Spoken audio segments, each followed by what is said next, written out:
Estamos muy agradecidos por contar con la presencia de todos ustedes y su participación. Esperamos que aprovechen la ponencia del día de hoy y que sea del agrado de todos. Al finalizar, se abrirá un espacio para sus preguntas.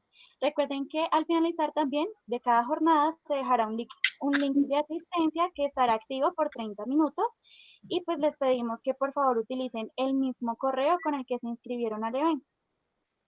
Doctora, buenas tardes. Le damos la bienvenida a la doctora Edilma Marlene Suárez Castro. Es enfermera, bioeticista, tiene un doctorado en Ciencias Sociales, docente universitaria, presidenta de ANEC, Cundinamarca, quien nos hablará en la ponencia sobre discriminación y gremio médico. Buenas tardes, doctora. Le damos la bienvenida y le agradecemos haber aceptado la invitación a ser parte de este espacio. Les recordamos que pueden ir dejando sus preguntas en el chat en vivo. Bueno, pues muchas gracias por la invitación. Para mí es un gusto estar acá y compartir. Creo que como se menciona en este ciclo de charlas y en esta primera sesión, la idea es que sea un conversatorio. Entonces yo les voy a compartir algunas de las ideas que he venido trabajando desde hace algún tiempo en relación con el tema de discriminación, porque es un tema que se ha recrudecido durante la pandemia, pero trae ya toda una historia y todos unos antecedentes, podríamos decir, que desde el siglo pasado. Entonces, quiero compartir ideas. La idea es que ustedes puedan con tranquilidad formular todas las preguntas que consideren. Todas las preguntas son bienvenidas. No hay preguntas mejores o peores. Creo que lo importante es que podamos, como mencioné, hacer ese diálogo y poder llegar juntos a unas conclusiones sobre este tema de la discriminación. Y quisiera iniciar con esa primera frase en relación con la discriminación y ya no en el personal médico, sino en el personal de salud, porque quienes integramos el personal, los trabajadores, quienes somos parte de los trabajadores del sector salud, pues efectivamente está el grupo médico, pero también hay otras profesiones, están los técnicos, tecnólogos y personal auxiliar. Entonces es importante poder ir haciendo un ajuste en el lenguaje de tal manera que podamos hablar de personal de salud o de trabajadores del sector salud y incluso creo que es importante asumir una postura crítica frente al uso de talento humano en salud, que es un concepto que viene del neoliberalismo, y ese concepto de talento humano lo primero que hace es deshumanizar al personal o a los trabajadores del sector salud. Cuando yo hablo de personal de salud, me refiero a personas que dedican su vida al trabajo en el sector salud. Cuando hablo de trabajadores del sector salud, estoy hablando de trabajadores sujetos de derechos. Cuando hablamos del talento humano en salud, hablamos efectivamente de unos talentos, pero ya no se habla de unas personas. Entonces, lo primero es hablar de esa, tal vez la frase como discriminación en el personal de salud. Entonces, en estos más o menos casi 40 minutos que vamos a hablar o que voy a compartir con ustedes, lo primero es acercarnos a ese concepto de qué es la discriminación, luego poder identificar los tipos de discriminación en el sector salud, para pasar al tema de discriminación y pandemia, y luego poder revisar qué es lo que ha hecho el gobierno nacional, cuáles han sido las respuestas del gobierno nacional frente a estos temas de discriminación en el sector salud. Entonces, pues lo primero es ir al diccionario de la Real Academia Española y poder ver qué nos dice el diccionario sobre discriminación. El diccionario nos va a decir que discriminación hace referencia a dar un trato diferente a personas que deben ser considerados iguales. El problema no es que sea un trato diferente. El problema es que cuando se da ese trato diferente, esto supone o implica beneficiar a unos y perjudicar a otros sin más motivos que características de raza, de sexo, ideas políticas y religión. Entonces, varios autores que están aquí abajo nos van a decir que cuando nosotros hablamos de discriminación, la discriminación se trata de un comportamiento negativo. O sea, cuando nosotros escuchamos la palabra discriminación, ya tiene una connotación de una carga negativa. Entonces, se trata de un comportamiento negativo en contra de los miembros de un grupo que es objeto de una imagen negativa.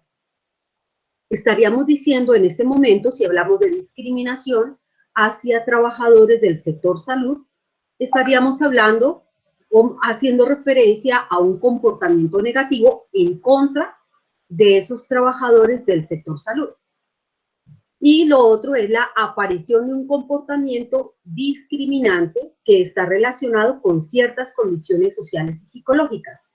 Cuando nosotros hablamos de discriminación, necesariamente debemos analizar cuáles son las diferencias sociales o el estatus de los individuos y la posición de poder que se está moviendo en ese momento para generar o para favorecer el origen o el ejercicio de la discriminación. Por lo tanto, la discriminación debe reubicarse dentro del marco de un análisis de estructuras sociales. Aquí podemos hablar perfectamente de los determinantes sociales de la salud y cómo esos determinantes sociales de la salud se convierten en estructuras sociales que van a ser fuente o no de discriminación, y hablaríamos en términos de los determinantes sociales de inequidades o de desigualdades injustas y evitables. Y que esas estructuras sociales fundadas se dan o surgen a partir de formas de desigualdad de poder, que puede darse también por diferencias en medios materiales y también tiene que ver con aspectos de reconocimiento, de que un grupo sea más reconocido que el otro en relación con la actividad que se está desarrollando. Entonces nosotros podríamos decir que, por ejemplo, existen diferentes tipos de discriminación: discriminación social, discriminación por clase, por género, discriminación, hay una discriminación que se llama socioespacial. La discriminación socioespacial es la que viven personas en lugares vulnerables, donde no hay infraestructura de salud, donde no hay vías, donde no hay jardines infantiles. Entonces son personas que se encuentran en vulnerabilidad y a quienes además se les vulnera cuando no se les facilita el que las personas puedan acceder a un hospital, a un jardín infantil, a un colegio, o que tengan vías de transporte. Como vimos el fin de semana con el tema de los agricultores de papa, son personas que tienen una discriminación socioespacial porque donde tienen ubicadas sus fincas o sus lugares de cultivo, no tienen vías para poder sacar los productos que están cultivando.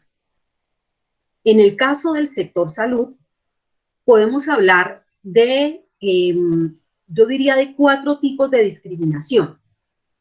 Podríamos hablar, uno, de discriminación de género, pero resulta que esa discriminación de género, y estaba cayendo en cuenta en este momento, no hace referencia únicamente a el tema de mujeres, sino que hace referencia también al tema de la diversidad sexual o de la diversidad de género cuando hablamos de población LGBTI más, creo que es LGBTI más.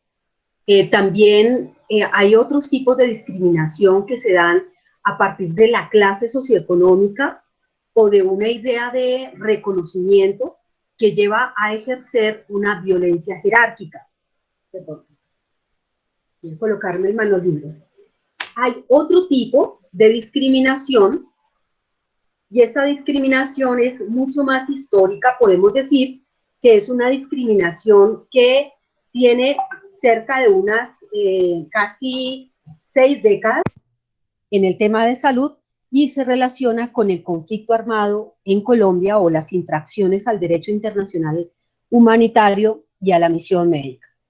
Y la otra, la más reciente, podríamos verlo, o más acentuada, tiene que ver con la discriminación que ha tenido origen en el Sistema General de Seguridad Social en Salud y que se traduce en una discriminación de tipo laboral.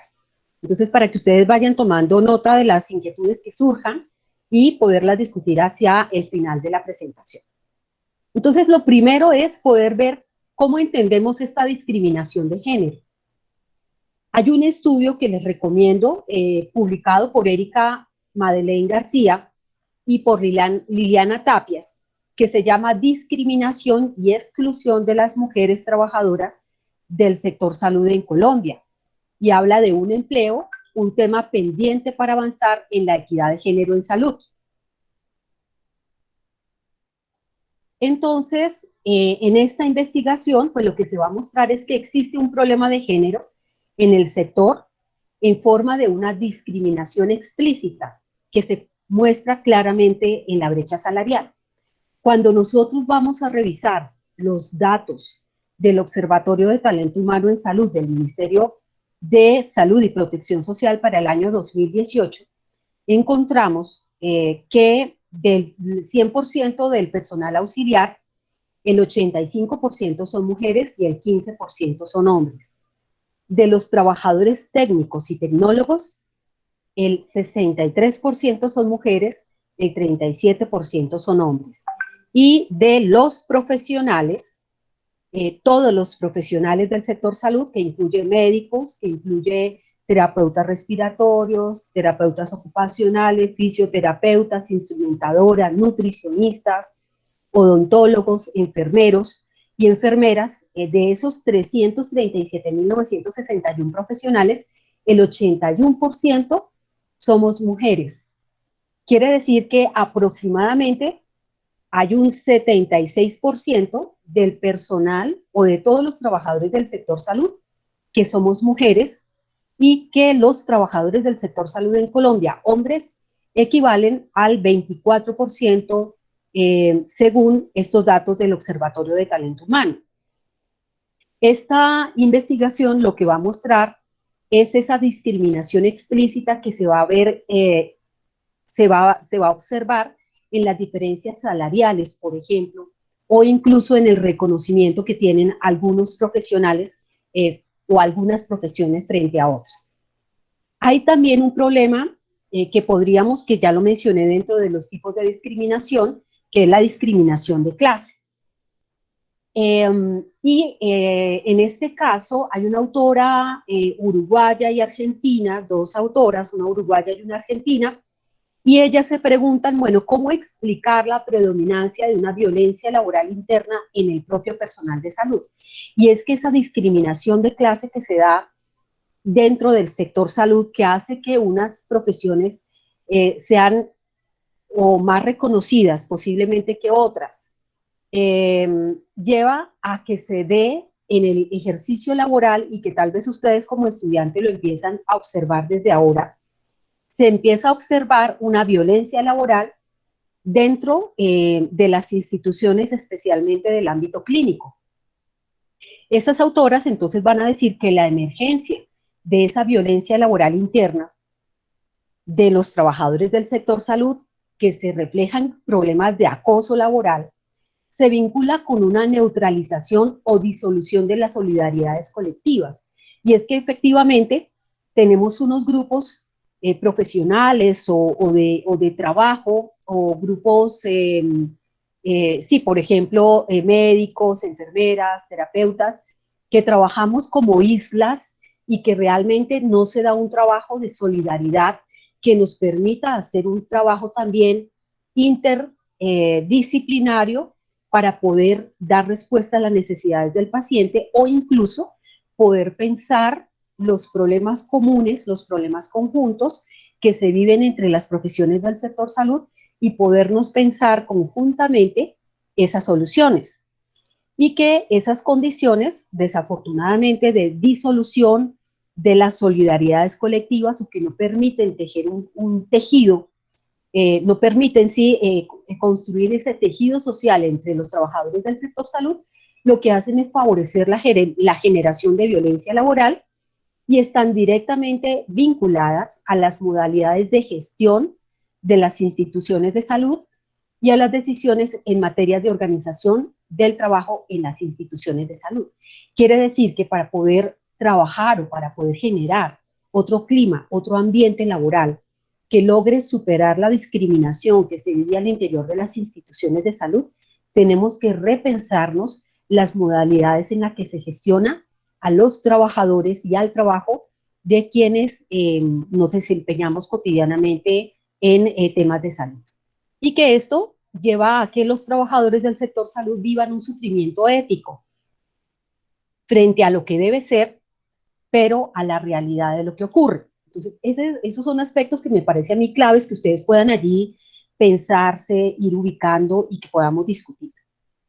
Tenemos la otra situación, que es una situación histórica, que data desde que inicia el conflicto armado, pero yo diría que mucho antes del conflicto armado interno en Colombia. Y es que como Colombia tiene una historia de muchos conflictos armados, cuando nosotros hablábamos de la guerra de los 1000 días, por allá a finales de 1800 y comienzos de 1900, pues desde allí ya se empieza a dar todo un tema de discriminación al personal de salud frente a los conflictos armados. Lo que pasa es que a partir de 1950, 1960, ya empezamos a hablar del derecho internacional humanitario, empezamos a hablar de las infracciones al derecho internacional humanitario. Posiblemente ustedes conozcan, o yo puedo contarles también algunas situaciones que se hacen visibles en relación con los trabajadores del sector salud. Traje algunas que hacen referencia a enfermeras, porque es más fácil que dentro del sector salud conozcamos las infracciones que se cometen contra los médicos que incluso contra otros trabajadores. Un caso que está próximo a resolverse en la Jurisdicción Especial para la Paz tiene que ver con un bombardeo que se hizo ya hará unos casi 20 años en una zona de Santo Domingo, en los Llanos Orientales, cuando estaba sobrevolando un avión fantasma de las fuerzas norteamericanas. Sabemos que hay varias bases norteamericanas en Colombia y no se sabe por qué razón salieron unas bombas de esta aeronave. Las bombas cayeron sobre el caserío y la población, parte de la población murió como efecto de las bombas. El médico de Santo Domingo que hizo las necropsias efectivamente dijo que las personas habían muerto, pues después de haber realizado la necropsia como consecuencia del bombardeo que se dio. Por haber dicho eso, fue llevado a la cárcel, se le acusó de ser auxiliador de grupos armados al margen de la ley, en este caso de guerrilleros, y este médico empezó toda una situación muy difícil con asesoramiento, con asesoría del Comité Internacional de la Cruz Roja, solamente por haber dicho la verdad de por qué era que habían muerto esas personas. Y así durante estos varios décadas, 5 o 6 décadas de conflicto armado en Colombia, lo que ha ocurrido es que se han dado infracciones al derecho internacional humanitario, se ha judicializado al personal de salud, acusándolo de ser auxiliador de un grupo armado o del otro. Quiere decir que esa discriminación se ha dado directamente por fuerzas, o por más que por fuerzas, por actores del gobierno nacional. Y pues allí el personal de salud ha estado en medio de este fuego cruzado, ¿no? Aquí vamos a ver en esta presentación que ustedes pueden ver en este momento, la desaparición de una enfermera en Calamargo Aviare.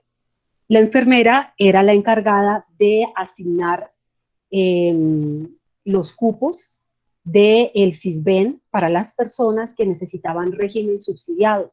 Entonces, efectivamente, se hacían las encuestas. Ustedes saben que el CISBEN es un sistema de identificación de beneficiarios.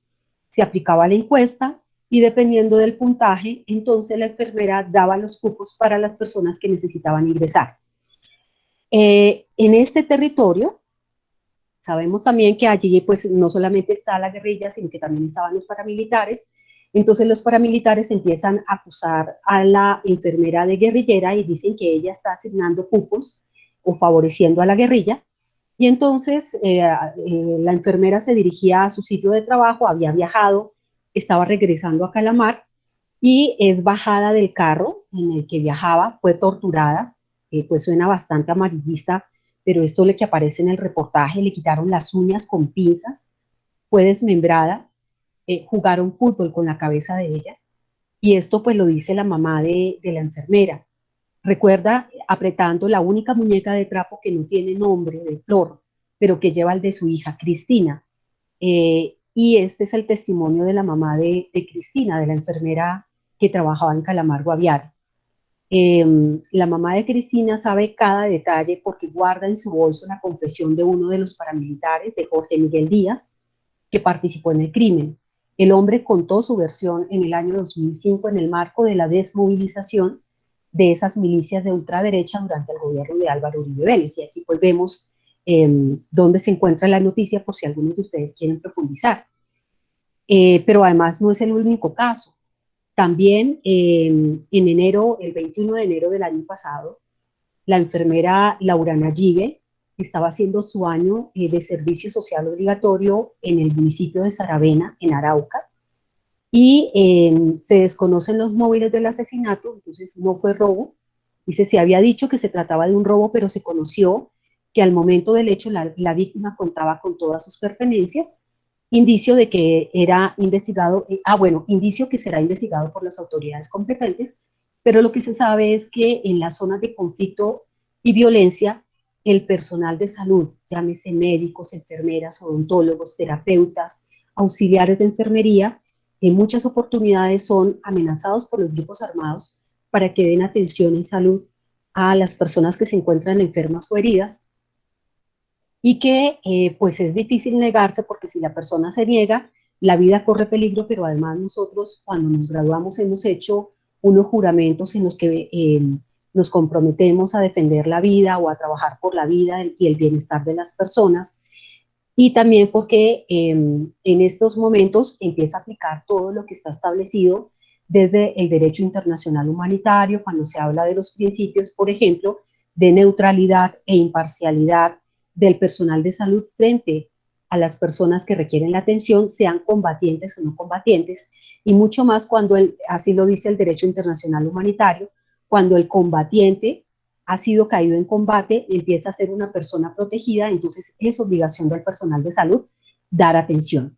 Solo que pues realmente no ha sido posible que se dé ese respeto a lo establecido en el derecho internacional humanitario por el mismo gobierno nacional, por todos estos, algunos de los casos que les he comentado, pero realmente son muchísimos los casos que han sido llevados, digamos, a juzgados por la justicia ordinaria, la justicia penal, al ser asociados o relacionados, a relacionarse el personal de salud que es obligado, amenazado, a prestar un servicio como si fuera un auxiliador de la guerrilla. Hace 15 años se conformó 32 organizaciones de salud y ONGs, conformamos algo que se llamaba la Mesa Permanente por el Respeto a la Misión Médica.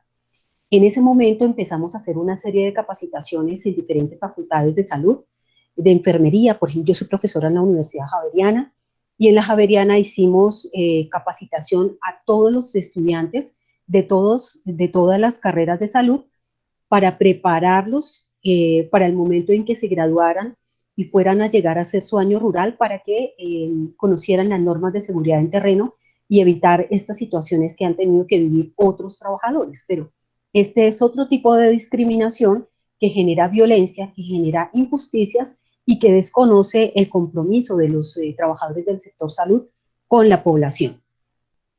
Y entramos a un tema que es más reciente, que tiene que ver con la discriminación derivada de las condiciones laborales que se va a originar con la ley 100 del año 1993.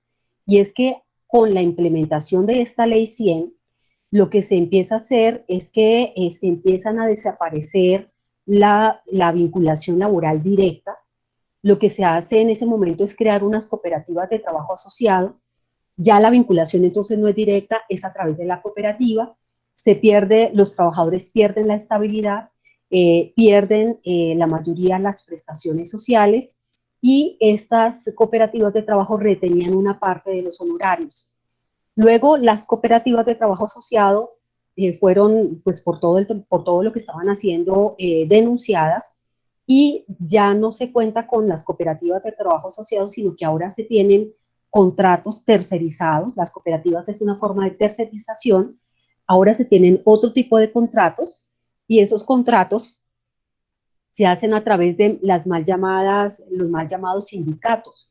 Entonces se dice un contrato sindical, pero realmente un sindicato no puede establecer vínculos laborales porque generaría conflictos con sus asociados. Entonces lo que antes se llamaba cooperativas de trabajo asociado ahora se llama contratos sindicales, que mantienen las mismas problemáticas: poca estabilidad, no cubren las prestaciones sociales, retienen parte de los honorarios y durante la pandemia no hicieron entrega de elementos de protección personal a sus trabajadores o a sus afiliados. Eh, Desde la implementación de la Ley 100 se empezó a dar una disminución en los salarios de los trabajadores, se empezó a dar también un retraso en los pagos que ha llevado a que actualmente algunos o trabajadores del sector salud, especialmente en zonas lejanas del país, no se les pague el salario desde hace 6 meses, 1 o hasta 2 años. Sabemos la situación de un médico que murió en Chocó esperando a que le pagaran los salarios atrasados.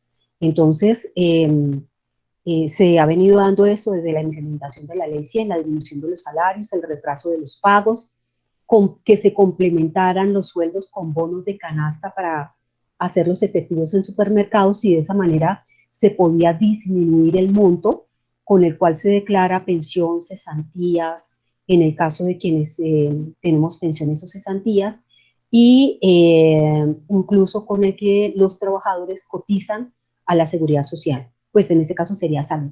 Y lo que también empezó a darse fue una sobrecarga laboral reflejada en mayores horarios de trabajo, mayor número de pacientes, mayor número de actividades, y eso lo pueden consultar ustedes en esta investigación que se hizo y que se tituló Dilemas en las decisiones en la atención en salud, ética, derechos y deberes constitucionales frente a la rentabilidad financiera del sistema de salud. Ese estudio, que está realizado por las entidades que ustedes ven acá en la parte de abajo, la Universidad de Antioquia, financiado por la Procuraduría General de la Nación, también participó la Universidad Industrial de Santander y Colciencias también financió, encontró que esa situación en la que se generan conflictos entre el personal de salud y los pacientes, o sea, que la Ley 100, como está pensada, como se ha venido gestionando, lo que ha hecho, y lo va a decir otra investigación, es establecer toda una serie de trámites burocráticos. Al establecer esos trámites burocráticos, los pacientes piensan que son los trabajadores los que no quieren atenderlos y entonces se empieza a generar esa discriminación social o de la sociedad, de la población hacia los trabajadores del sector salud. Y al interior de los trabajadores se empieza a presentar una deslealtad entre colegas e instituciones. Se da la negación de los derechos de los ciudadanos por esas barreras de acceso. La Ley 100 lo que hace es establecer muchas barreras de acceso para demorar que las personas puedan recibir la atención necesaria en el momento oportuno. Lo que buscan es reducir los gastos para tener mejor flujo de caja. También lo que se vio fue la presencia de incentivos o de castigos al personal de salud para influenciar su decisión, especialmente el personal médico. Entonces, los incentivos o los castigos al personal médico cuando formulaba ciertos medicamentos o ordenaba más exámenes de laboratorio que la EPS consideraba que no debía ordenar tantos exámenes de laboratorio.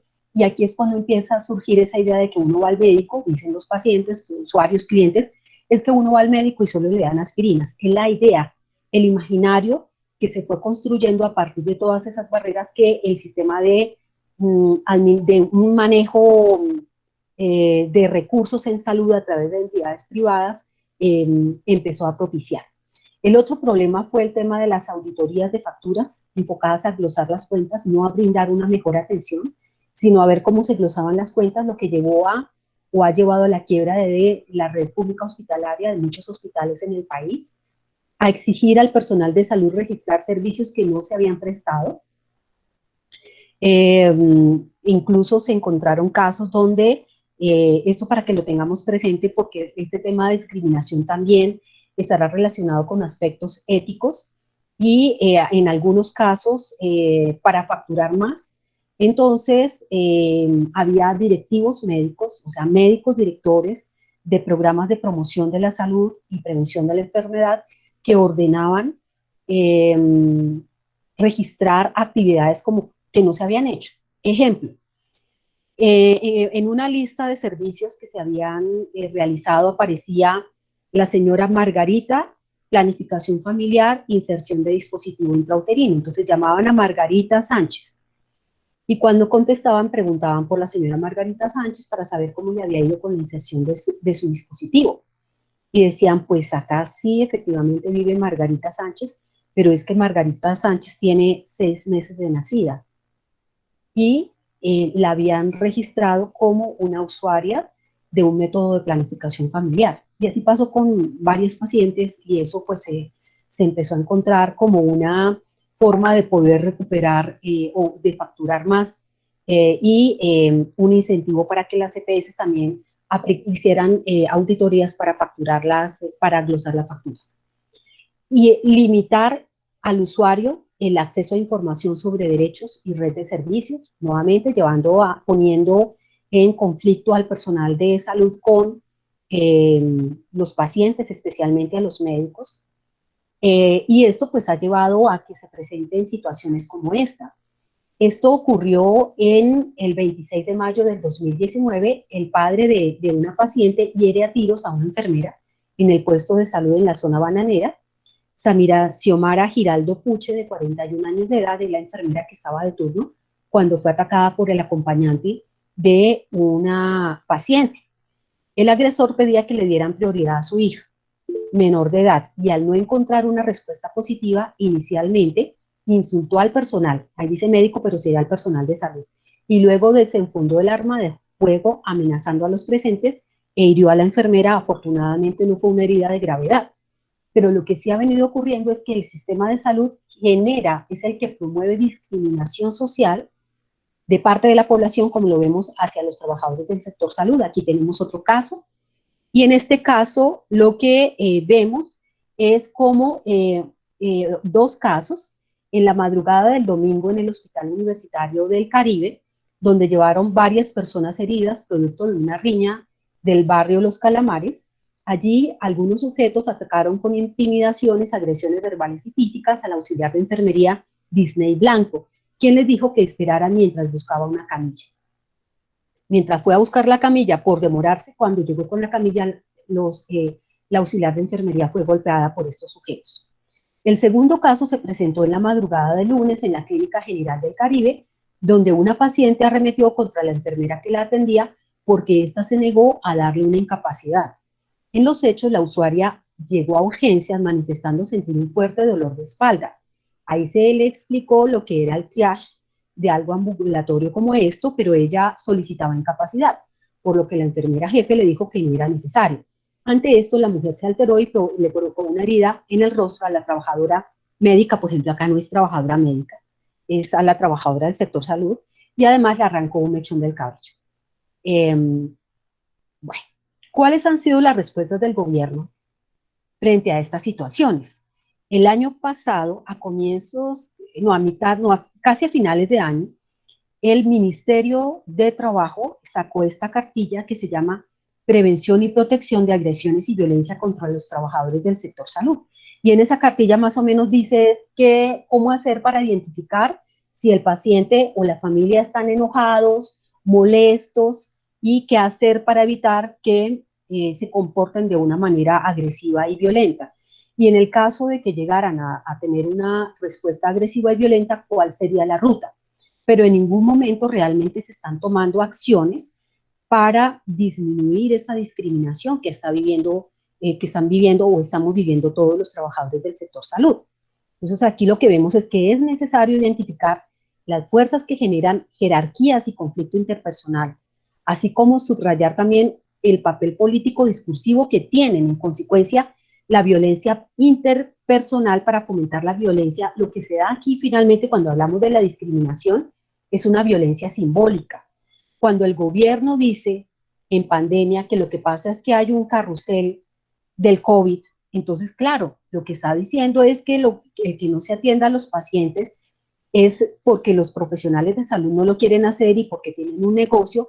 Eso lo que hace es simbólicamente generar una violencia social hacia los trabajadores del sector salud y en este caso hacia los médicos, que son quienes van a atender a los pacientes, a formular medicamentos, a indicar los exámenes de laboratorio que se deben realizar. Y lo que se mueve detrás de todo este tema de la discriminación finalmente, además del tema del conflicto armado, pues es la ideología neoliberal de culpar a la víctima, de atrás de que no le pagan el salario al trabajador de salud, tiene que trabajar más horas, atender más pacientes, se convierte el trabajador en la víctima, pero entonces se le culpa y lo que se hace culpar a la víctima que oculta el poder generador de la violencia estructural, que es el mismo sistema de salud. Los efectos legitimadores de la violencia simbólica y los efectos invisibilizadores. Eso es lo que nosotros tenemos que ver. ¿Cuál es la violencia simbólica? Cuando salen allá y dicen que es que no quieren trabajar. Cuando el ministro de Salud dice que el problema no es que en Colombia haya pocos médicos y pocas enfermeras. Sabemos que hay 2.2 médicos por cada 1.000 habitantes y 1.3 enfermeras por cada 1.000 habitantes.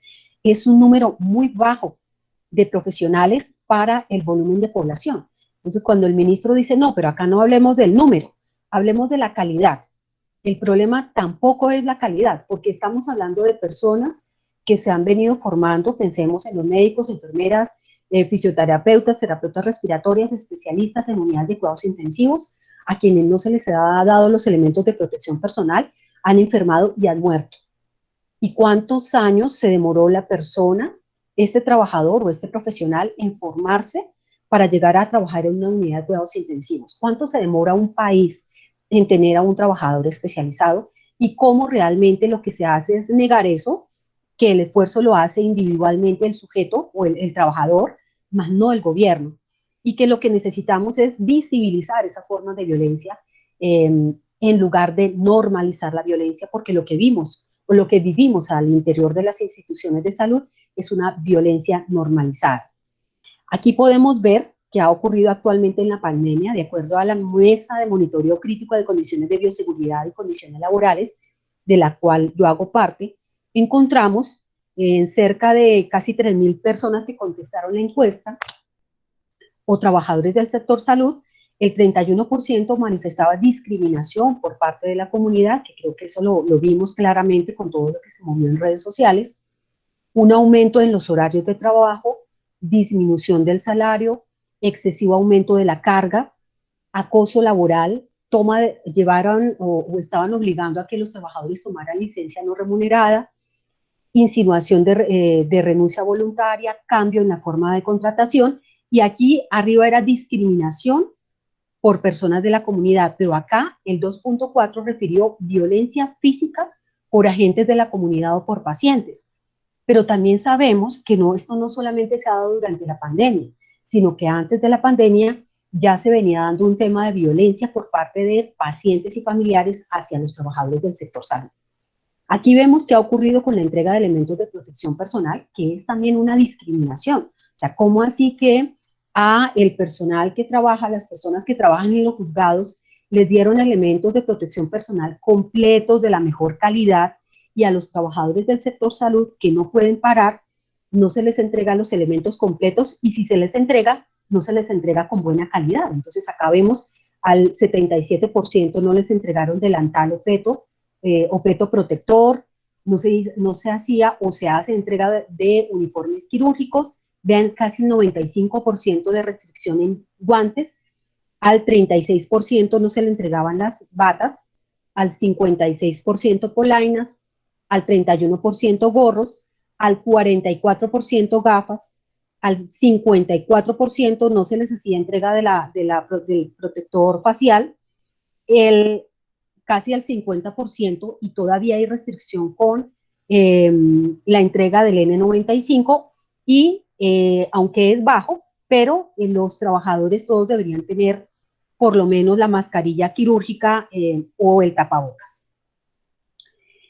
Además podemos ver, esta cifra está para el 12 de noviembre, qué ha venido ocurriendo con los casos del personal de salud.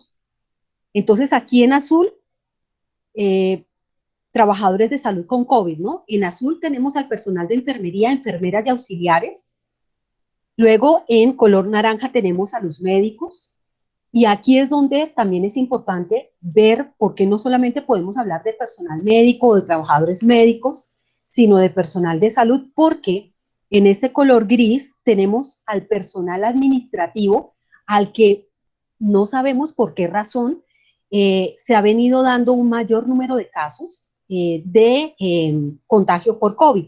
Y el cuarto mayor número de casos reportados de COVID se da en personal de apoyo que lo integran las personas de servicios generales y vigilancia. Entonces podemos decir pues que con esta información se ratifica algo que también he querido mencionar y es cómo con estos temas,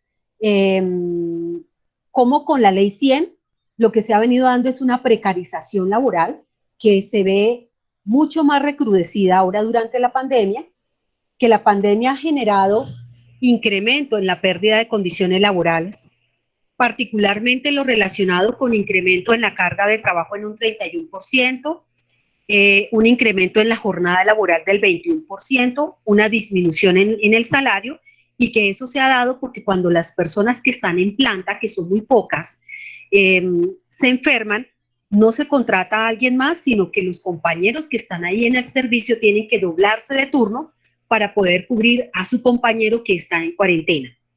Los trabajadores con contratación directa y estable refieren mayor aumento de carga de trabajo, horarios y de violencia relacionada con su labor, es decir, los trabajadores de planta.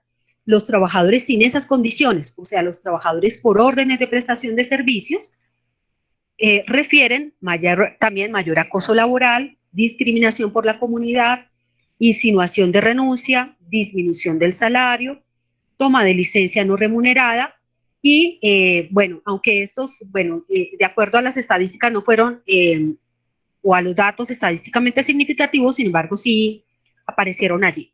¿Qué más ha hecho el gobierno? O sea, la última respuesta que ha dado el gobierno nacional es tramitar dos proyectos de ley, el 331 y el 010 del 2020. Pese a que con el 331 se habla de un trabajo digno y decente, en realidad una cosa es lo que se dice y el lenguaje que se usa, y lo otro, lo que realmente se encuentra en ese proyecto de ley. Y es que ese proyecto de ley lo que hace es mantener la tercerización laboral. Y todo porque hay un grupo de médicos especialistas a los que se les favorece, ganan más, digamos, tener ese tipo de contratos, pero estos médicos especialistas no son muchos. Realmente el porcentaje no es muy grande. Y lo que vemos es que con ese proyecto 331 no se resuelve en nada y se complejiza o se precariza aún más las condiciones de los trabajadores del sector salud. Y el otro proyecto, pues es el 010, que incluye en el capítulo 8 también el tema de condiciones laborales. El problema de este proyecto 010 es que busca definitivamente privatizar el sistema de salud en Colombia, convertirlo tal cual como en el sistema de salud norteamericano, y ya hemos visto cómo empresas aseguradoras norteamericanas han empezado a llegar al país. Por ejemplo, una empresa norteamericana ha comprado la prepagada Colmédica, yo estoy en Colmédica, y ya empiezo a ver los cambios que esta aseguradora ha venido haciendo en la prepagada, de quitar servicios, de quitar algunos derechos o beneficios que se tenían antes de que ellos pues fueran los dueños. Y pues lo que se ve es que busca privatizar la salud, busca responsabilizar al paciente de la enfermedad, y en el momento en el que se compruebe que la persona, por ejemplo, no pudo comprar los, no sé, los medicamentos o no pudo tener la dieta que le ordenaron, ya no le cubre y tendría que pagarlo de manera privada. Mantiene la precarización de los trabajadores del sector salud, eh, busca acabar con la red pública hospitalaria, lo que es muy grave, porque finalmente la red pública hospitalaria, al ser pública, es de todos. Es una red que se ha construido con impuestos, que todos hemos pagado.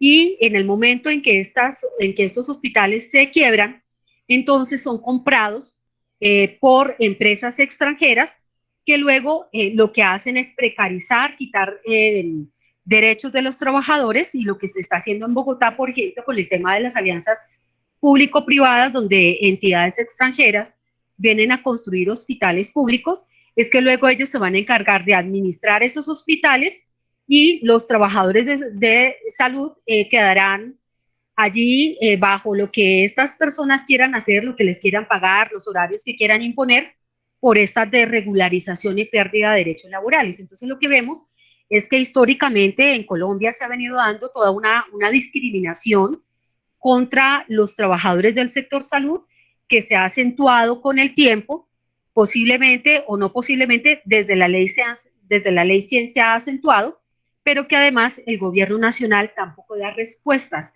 para poder lograr resolver estos temas de discriminación que están haciendo que se dé un desincentivo para el estudio de carreras profesionales, porque también lo que vemos es que el 49% de los trabajadores del sector salud somos profesionales y el 51% son auxiliares, técnicos, tecnólogos, y que en la medida en que el tiempo va pasando, ese porcentaje de auxiliares, técnicos y tecnólogos va aumentando y cada vez el porcentaje de profesionales es menor. Yo creo que podemos dejar acá como para poder ver de esta manera el tema de la discriminación y poder dar paso a preguntas, inquietudes o comentarios que ustedes quieran realizar. Muchas gracias.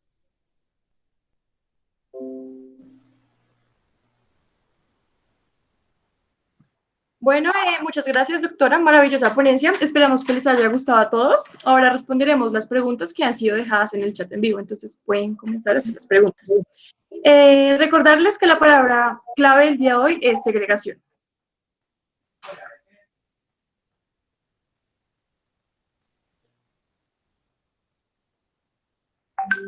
Entonces, bueno, como primera pregunta tenemos que, sí, Isabela Hoyos pregunta que si actualmente los pertenecientes al sector salud ya están recibiendo el bono que el gobierno había prometido. No, o sea, el gobierno dijo que sí, se iba a dar el bono, se pagó el bono a algunos trabajadores, no a todos. Se dejó para que las instituciones reportaran quiénes debían recibir el bono y quiénes no. Y esto pues no ha permitido que, o más bien muchas IPS, no sabemos cómo fue que excluyeron a algunos trabajadores. Entonces, en este momento, quienes no quedaron incluidos están presentando derechos de petición para que se revise su caso, de por qué no fueron incluidos si, por ejemplo, estaban trabajando o trabajan en urgencias o en áreas de hospitalización donde se tenía pacientes con COVID. Entonces, lo que vemos es que no se está pagando, se le ha pagado a algunos, no se le ha pagado a todos, y que lo que se ha hecho es excluir y discriminar a algunos trabajadores, y no ha sido claro cómo es que las IPS han venido enviando la lista de a quién hay que pagarle y a quién no. Pero que además esta situación se da de la mano o al mismo tiempo que el pago que se debe dar a los residentes. Y es que el año pasado se aprobó una ley en la que se reconocía el pago a los estudiantes, a los residentes de especialidades, y lo que se vio es que este año, después de que se anunció con bombos y platillos, el gobierno nacional tampoco ha hecho ese pago a los residentes, a los especialistas, y hace unas semanas ellos estuvieron haciendo una protesta frente al Ministerio de Salud y Protección Social. Allí vemos nuevamente la discriminación y la discriminación realizada por el mismo gobierno hacia los trabajadores del sector salud. Bien, no sé, y si quieren tal vez abrir el micrófono. Otra pregunta. Bien, adelante. Dicen, ¿cómo nos aconsejaría que nosotros como futuro personal médico encontremos la manera de evitar que sucedan estas situaciones? Hay que hacer un trabajo de solidaridad. Y el trabajo de solidaridad es vernos todos como iguales. O sea, todos somos los mismos seres humanos que tenemos, que sí hay una situación de desigualdad, y es que esa situación de desigualdad es normal, por el lugar donde vivimos, el momento en el que vivimos. Esa, digamos, hay una desigualdad que hace parte de nuestra vida, pero que hay otras desigualdades que son injustas y que además se pueden evitar, pero que para que en salud realmente podamos, como gremio de trabajadores del sector, ser reconocidos, respetados, que no se siga cometiendo toda esta serie de atropellos, lo que sí necesitamos es unirnos, porque si ustedes me preguntan quiénes son los ponentes de la ley 331 y de la ley 010 del 2010, con tristeza tengo que decirles que son médicos que están promoviendo estas leyes. Hablar, por ejemplo, del actual secretario de Salud de Bogotá. El actual secretario de Salud de Bogotá fue gerente de Metro Salud, y si ustedes buscan en redes sociales encuentran una citación que le hizo el Consejo de Medellín cuando él ya iba a salir, y se debe a que estaba cometiendo toda una serie de maltrato laboral contra todos los trabajadores de Metrosalud. Él sale de Metrosalud con una muy mala imagen de atropello a los trabajadores de allá de Medellín, y ahora llega a Bogotá a hacer exactamente lo mismo, ¿no? Y es un médico del sector salud quien llega a cometer esas situaciones. Pero también lo digo desafortunadamente, colegas enfermeras en la anterior administración, 3 colegas gerentes de hospitales de las subredes acá en Bogotá, cometieron cualquier tipo de atropellos también. Entonces, lo que nosotros necesitamos en el sector salud es vernos como compañeros de trabajo, con formaciones y conocimientos diferentes, que en la medida en que podamos articular esos conocimientos podremos dar un mejor cuidado, una mejor atención a nuestros pacientes, pero que si empezamos a trabajar en lazos de solidaridad interprofesional, intersectorial al interior del sector salud, podemos darle otro rumbo al sector salud. Pero mientras sigamos como estamos ahora es muy difícil. Y les voy a dar también otro ejemplo. Resulta que en el caso de Bogotá, en ese momento se hicieron negociaciones en las 4 subredes, pliegos de negociación, y se está negociando un pliego distrital. Pero entonces, no todos los médicos. Hay un grupo de médicos que ya hizo un arreglo con la administración, y ese grupo de médicos que está esperando nombramientos en la administración toma esas decisiones en contra de sus otros compañeros médicos que están en los otros grupos u otros sindicatos, ¿sí? Y en contra del resto de trabajadores del sector salud.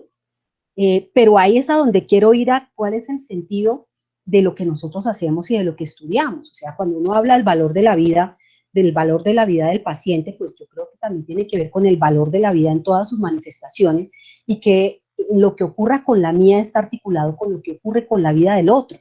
En el momento en que un grupo cree que va a obtener unas ventajas, pues posiblemente las obtenga en este momento. Luego, cuando sale del cargo, vuelve y lo que va a verse es afectado por unas decisiones que él respaldó en un momento y que ahora lo afecta, pero ya no se puede hacer nada, porque en el momento en que se pierden esos derechos laborales es muy difícil recuperarlos. Entonces, yo creo que necesitamos hacer un trabajo de solidaridad y de un trabajo conjunto, de reconocernos, y yo pensaría que eso es como lo que necesitaríamos hacer. No sé si haya alguna otra pregunta o comentario. Creo que por el momento no. Yo tengo una pregunta.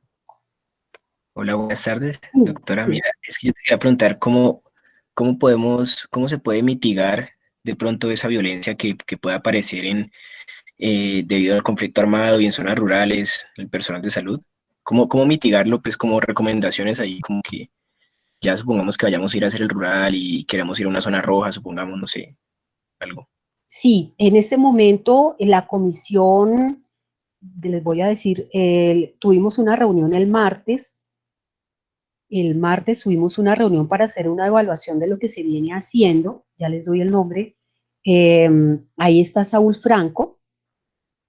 Y deben un minuto ya. La Comisión de la Verdad.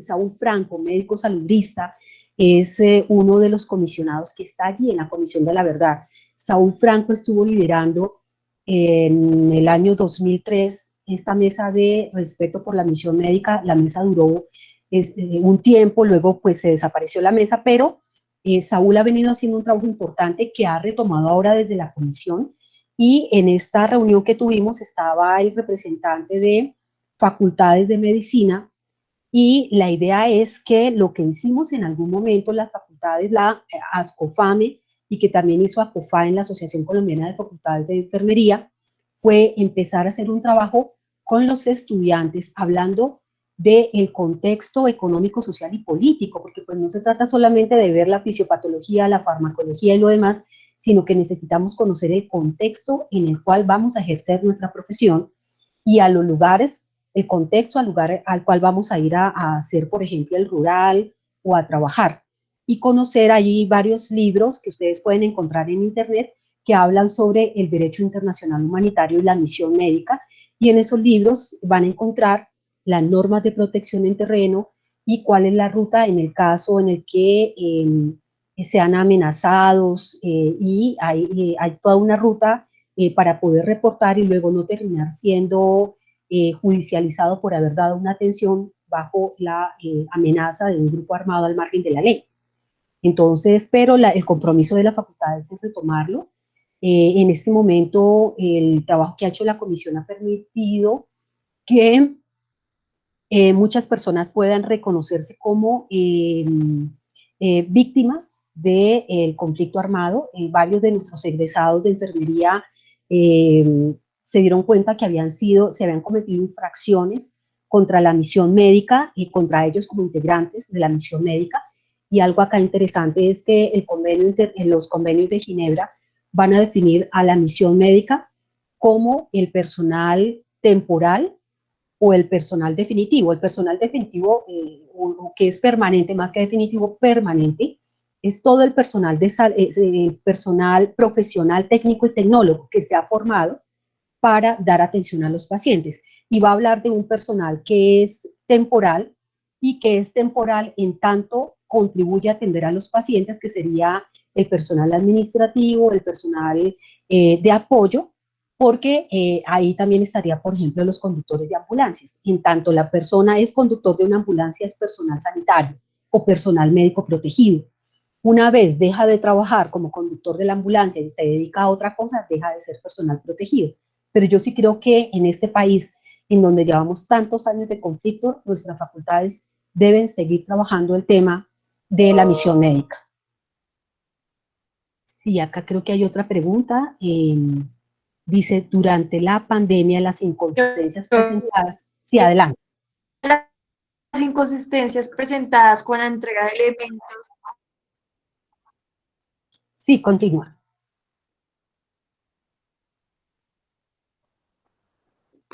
De seguridad al personal de la salud.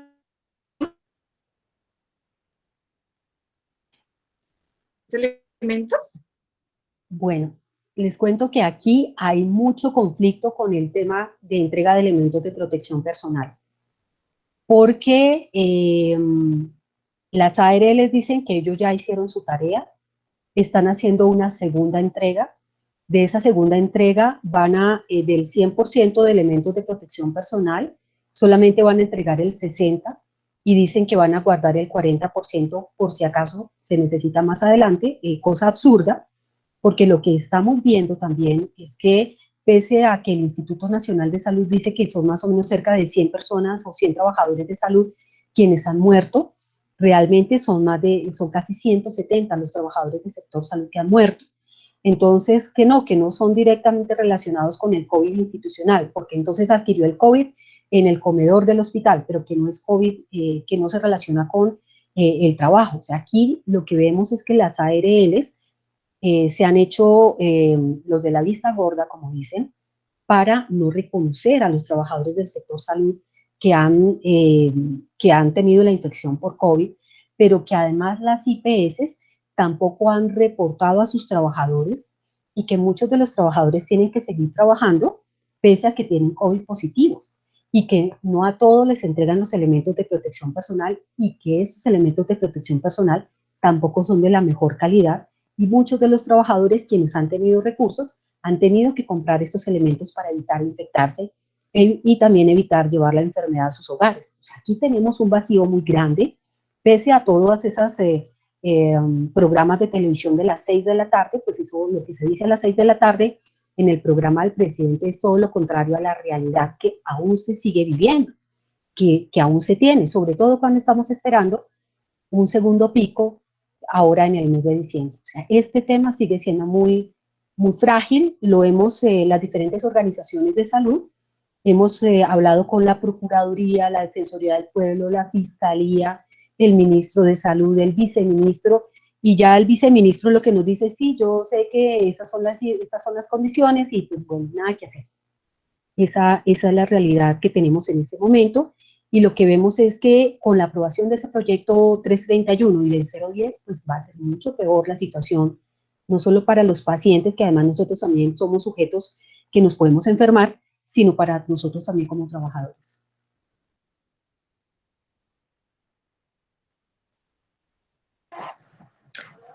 Creo que no hay más preguntas, entonces muchas gracias, doctora. Le agradecemos su disposición y amabilidad. Una vez más, muchas gracias por su participación y que tenga un excelente día.